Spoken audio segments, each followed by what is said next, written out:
Hello student, welcome to Mohit maths classes. हम लोग क्या करेंगे आज इंटीग्रल कैलकुलस में जो हमारी लखनऊ यूनिवर्सिटी की बुक है इंटीग्रल कैलकुलस आईडी शर्मा की बुक, उसके क्वेश्चंस करेंगे। चैप्टर नंबर फर्स्ट में जो कुछ स्पेशल सीरीज दी होती हैं उनका हमें क्या करना है, सम पता करना है ना। तो बुक लिख लीजिए। बुक हम कौन सी चला रहे हैं अपने यहाँ बीएससी में, लखनऊ यूनिवर्सिटी की बड़ी फेमस बुक है और ये स्पेशली लखनऊ यूनिवर्सिटी के लिए ही है, जो इंटीग्रल कैलकुलस है बाय आईडी शर्मा। ठीक है, तो इस बुक को हम लोग करेंगे, इसके क्वेश्चंस करने वाले हैं। देखिएगा, चैप्टर नंबर फर्स्ट में कुछ स्पेशल सीरीज होती हैं, उनका हमें क्या करना होता है, सम पता करना होता है। ये है कि जो सीरीज हमारे पास हैं तो उनका सम पता करना खुद में ही आफत है। It is really a difficult task to find the sum of the series. अब कोई कुछ भी बना के दे दे तो उसका सम पता करना खुद में ही, अब जिसने बनाया होगा वही जानता है कि उसने किस लेवल से बनाया हुआ है ना। बट यहाँ पे हमारे पास कुछ स्पेशल सीरीज होंगी और उनका हमें इन्फिनिटी तक सम पता कर सकते हैं बाय यूजिंग इंटीग्रेशन मेथड। देखिएगा, कुछ स्पेशल सीरीज की बात करें, हर सीरीज का सम हम लोग नहीं निकालते हैं। आगे हम पढ़ेंगे कि डाइवर्जेंट कन्वर्जेंट क्या होता है। जब सीरीज हमारी डाइवर्जेंट होती है तो उसका सम नहीं निकलता है ना। तो सबका सम नहीं निकालेंगे हम लोग, सिर्फ स्पेशल सीरीज का ही सम निकालेंगे। वो सीरीज कैसी है, जैसे summation f r by n है ना। R varies from 0 to n and 1 by n, ये सीरीज है और इसको इन्फिनिटी तक करना है तो भैया इन्फिनिटी तक कर दो, limit n tending to infinity. Now we have to find the sum of this series. अब इस सीरीज का सम पता करना है। This is equal to limit 0 to 1 f of x d x, है ना। कर क्या रहे हैं, मतलब यहां से हम लोग कैसे इसको रिप्लेस करें, देखना जरा इसके रिप्लेसमेंट, इसके चेंजेस देख लीजिए। Limit n tending to infinity summation जो r varies from 0 to n, ये हमारा बदल जा रहा है इंटीग्रेशन 0 टू 1 में। और जो एक्स आर बाई एन, जहां जहां आर बाई एन होगा ना क्वेश्चन में, वहां हम लोग एक्स रिप्लेस कर देंगे, ठीक है ना। और जहां 1 बाई एन होगा उसको dx में रिप्लेस किया है ना। वही ये ट्रांसफॉर्मेशन हमने यहां यूज किए हैं। तो ये सीरीज हमारी किस फॉर्मेट में आ गई, इस फॉर्मेट में, इंटीग्रल फॉर्मेट में आ गई है। while solving this series अगर इसका सम पता करना है तो इसका सम पता करना खुद में ही प्रॉब्लम है ना। कन्वर्ट कर लो इस इंटीग्रल में, अब इंटीग्रल सॉल्व करना आसान हो गया, इसका सम पता करना डिफिकल्ट था। अब इसके लिए हमारे पास कोई रूल ढूंढना मुश्किल है, बट आप इस इंटीग्रल में आपने कन्वर्ट किया और आपको आसानी से सम पता चल जाएगा। किसी भी सीरीज का आप सम पता कर सकते हैं जो इस फॉर्मेट की होगी, सबका नहीं, जो इस फॉर्मेट की होगी उसका हम क्या कर सकते हैं, सम पता कर सकते हैं। नाउ हम लोग क्या करेंगे, एक दो एग्जाम्पल लेते हैं, आगे देखते हैं।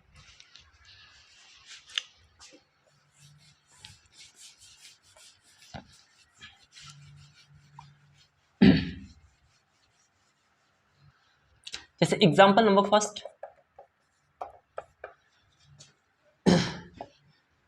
ये है limit n tending to infinity 1 by n plus 1 by n square by n plus 1 का whole cube plus n square by n plus 2 का whole cube and plus dot dot dot plus 1 by 8n। ये series है, इसका हमें क्या करना है, सम पता करना है कि ये इन्फिनिटी तक सीरीज जा रही है, इसका सम पता करिए। नाउ आप एक बात देखिए, नाउ फर्स्ट जो हमारा टास्क होता है ना, आप देख लो कि जैसे सारे टर्म है ना, फर्स्ट और लास्ट टर्म को वैसे ही बना लो, बिल्कुल वैसे ही, है ना। तो हमें ये तो पता चल जाएगा हमारी सीरीज कहां से कहां तक जा रही है ना। तो पहले टर्म जो है यहाँ पे n प्लस 1 का होल क्यूब, n प्लस 2 का होल क्यूब, तो इस टर्म को ऐसे ही बना लो। इसको लिख सकते ना, क्योंकि सब में ऊपर n स्क्वायर, तो ऊपर भी n स्क्वायर से मल्टीप्लाई और डिवाइड किया तो यहाँ n क्यूब हो गया, है ना। इस टर्म को हम लोग फिर लिख सकते हैं n square by n plus 0 का होल क्यूब। अब ये बन गया, सब में देखो n स्क्वायर और n प्लस 0 का होल क्यूब, n प्लस 1 का होल क्यूब, n प्लस 2 का होल क्यूब, मतलब सिमेट्री मिल गई। अब यहाँ पे देखना, यहाँ पे 1 बाई 8n है तो इसको n स्क्वायर, पहले तो सब में n स्क्वायर ऊपर है तो n स्क्वायर बना लेते, तो यहाँ पे n स्क्वायर और नीचे n स्क्वायर 8n क्यूब हो जाएगा, है ना। इस टर्म को हम लोग ऐसे लिख लो कि n square by n plus n का होल क्यूब हो गया ना, तो ये बन गया n cube n square by n plus n, 2n का क्यूब एट एन क्यूब, है ना, बिल्कुल सिमेट्री मिल गई। मतलब n प्लस 0 का होल क्यूब, n प्लस 1 का होल क्यूब, n प्लस 2 का whole cube, then n plus n का होल क्यूब। तो इसको समेशन फॉर्मेट में हम ऐसे लिख सकते हैं, इसको समेशन फॉर्मेट में लिखेंगे तो this series can be written in the form, suppose this is equal to a, then a is equal to limit n tending to infinite summation r varies from कहां से कहां तक, देखो ऊपर सब में n स्क्वायर है, सब में है तो रहेगा n n n n सब n है तो यहाँ पे n भी रहेगा। बस चेंज क्या हो रहा है, 1 2 ये सब चेंज हो रहा है ना, 0 1 2 डॉट डॉट n तक, मतलब यहाँ पे n प्लस r का whole cube, r varies from 0 to n, ठीक है ना। और हमको पता है ये इतना किस में बदल जाता है, इंटीग्रल 0 टू 1 में। और पहले एक काम करते हैं, इसको फॉर्मेट r बाई n का फॉर्मेट बना लेते हैं, उसके बाद चेंज करें, है ना। Limit n tending to infinite summation r is equal to 0 से n, 0 टू n, ऊपर n स्क्वायर है, यहां से आप क्या करिए n क्यूब कॉमन कर लो तो ये हो जाए, यहाँ पे 1 बचेगा, यहाँ पे r बाई n का होल क्यूब, ये कट कर दो, यहाँ पे 1 बाई n बचा। So this is equal to limit n tending to infinite summation r is equal to 0 to n, और यहाँ 1 बाई, ये क्या बचेगा 1 by 1 plus r by n का होल क्यूब और इंटू 1 बाई n, ऐसा बन गया।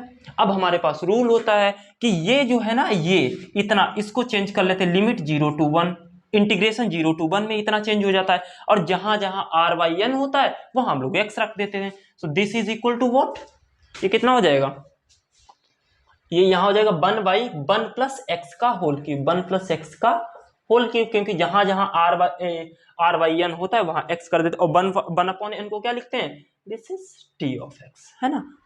अब आप इसको सॉल्व कर सकते हो, तो इसको सॉल्व करिए, देखिए इस इंटीग्रल को ऊपर ले जाओगे, इंटीग्रेशन 0 टू 1 प्लस एक्स की पावर -3 एंड देन dx। अब इसमें फॉर्मूला लगा दो, 1 प्लस एक्स की पावर -3 प्लस 1 अपॉन -3 प्लस 1, और लिमिट रखिए 0 टू 1, ठीक है ना। अब देखो ये कितना आ जाएगा, this is equal to 1 upon minus 1 upon 2, तो ये कांस्टेंट में आ गया। जब आप यहाँ 1 रखोगे तो ये आ जाएगा, पहली बात तो ये है कितना, 1 बाई 1 प्लस एक्स का होल स्क्वायर, है ना, और लिमिट 0 टू 1, ठीक है। This is equal to -1 by 2, और यहाँ पे जब आप 1 रखोगे तो 1 प्लस 1 2, तो 1 अपॉन 2 का whole square, that is 1 upon 4, और जब 0 रखोगे तो 1 अपॉन, यहाँ 0 रखोगे तो 1 अपॉन 1 का होल स्क्वायर, दैट इज -1, तो ये आएगा 3 बाई, इसको सॉल्व करोगे 4 1 जा 4, ये 4 और एक यहाँ पे तो -3 बाई 4 ये आएगा, 1 बाई 2 ये है, यानी कि 1 बाई 2 इंटू 3 बाई 4 आएगा ये, है ना। This is equal to 3 by 8। तो इस सीरीज का सम जो हमारा आया है वो कितना आया, 3 बाई 8।